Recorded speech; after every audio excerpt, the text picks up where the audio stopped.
सुनो, क्या तुम मुझसे शादी करोगे? मैं तुम्हें मुंह मांगी कीमत दे सकती हूँ। नेहा, क्या तू इस गरीब से शादी करेगी? 1 लाख रुपए का पैकेज है तुम्हारा और ये पूरे साल मिलकर भी 1 लाख रुपए नहीं कमाता होगा।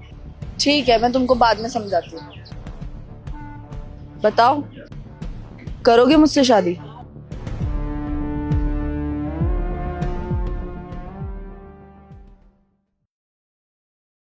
भैया इधर आना। सुजीत का घर पता है आपको? सुजीत भाई का घर तो वो सामने हो रहा। ठीक है, थैंक्स।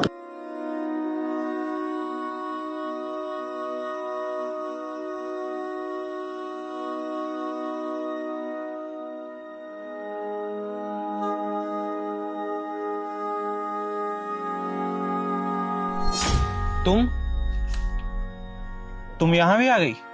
कब तक भागोगे? क्यों आई हो यहाँ? तुमसे शादी करने। मुझसे शादी करने? है ही क्या मेरे पास? मैं तो अपना खुद का पेट भी नहीं पाल सकता। लगता है तुम भूल गए अपने वादे। नेहा, हमारी शादी तो हो ही नहीं पाएगी। क्यों?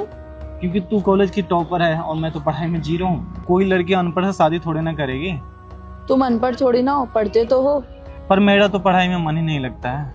तो कोई बात नहीं, मैं पढ़ाई कर लूंगी और कोई अच्छी सी जॉब कर लूंगी, फिर हम शादी कर लेंगे। फिर मैं क्या करूँगा?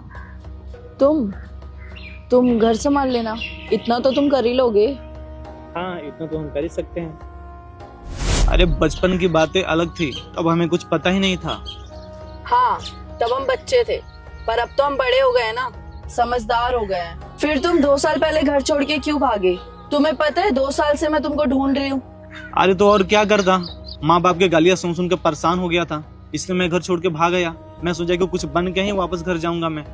लेकिन यहाँ आके पता चला कि मुझे अपना पेट भरना ही मुश्किल हो रहा है और यहाँ आके कोई ढंग की नौकरी नहीं मिल रही है, मजदूरी करना पड़ रहा है हमें। अब आके पता चला कि हाँ, पढ़ाई कितना जरूरी था हमारे लिए। अरे कम से कम तो तुमको बता के तो जाना चाहिए था ना। तुम्हारे जाने के बाद तुम्हारी फैमिली और मैं कितना परेशान हुए तुमको पता भी है, और फिर ऊपर से तुमने अपना नंबर भी बंद कर दिया। हाँ, उसके बाद ना मुझे किसी से बात करना था और ना मुझे किसी से मिलना था, और मैं उसी टाइम वापस आता जब मैं कुछ बन जाता। ऐसे नहीं होता है सुजीत, मैं गर्लफ्रेंड थी यार तुम्हारी, बचपन से हम साथ में थे। तुम ऐसे कैसे मुझे छोड़ के जा सकते थे? अरे कोई नहीं चाहता था कि हम दोनों साथ रहें। तुम्हारे पापा भी बोलते थे कि क्यों मेरे बेटी के पीछे पड़ा है। तुम्हारे पापा क्या, मेरे पापा भी बोलते थे कि उस लड़की का जिंदगी खराब कर देगा तू। फिर मैंने सोचा कि तेरी लाइफ तो अच्छी हो ही जाएगी, क्योंकि कोई ना कोई अच्छा लड़का तुझे मिल ही जाएगा, तो मैं तुम्हारी जिंदगी में रह के तुम्हारी जिंदगी क्यों खराब करूँ। और हाँ, तुम मुझे नहीं तो कोई अच्छा लड़का डिजर्व करती है।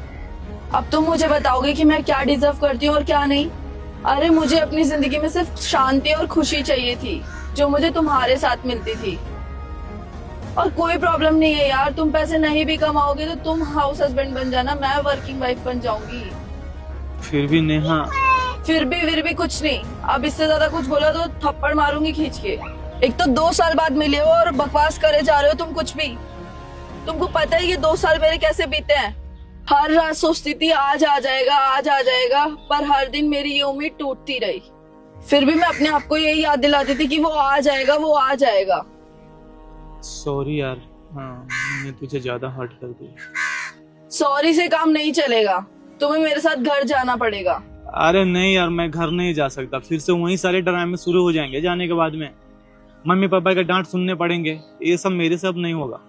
कुछ नहीं होगा, मैंने घर वालों से सबसे बात कर ली है और हम घर जाते ही सबसे पहले शादी करेंगे। सच में? हाँ सच में। अब तुम्हारा और इंतजार नहीं कर सकती मैं। तुम्हारा कोई भरोसा है? तुम फिर भाग गए तो? अब नहीं भागूंगा, और अब तो मुझे तुमसे कोई दूर कर भी नहीं सकता है, और मुझे नहीं पता था कि तुम मुझसे इतना प्यार करती हो। ये तो कुछ भी नहीं है। अगर तुम नहीं मिलते ना तो बुढ़ापे तक भी तुम्हारा वेट करती और फिर तुम ही से आके शादी करती। सॉरी, मुझे माफ कर दो। सॉरी नहीं चाहिए, जल्दी से आके एक हक कर दो।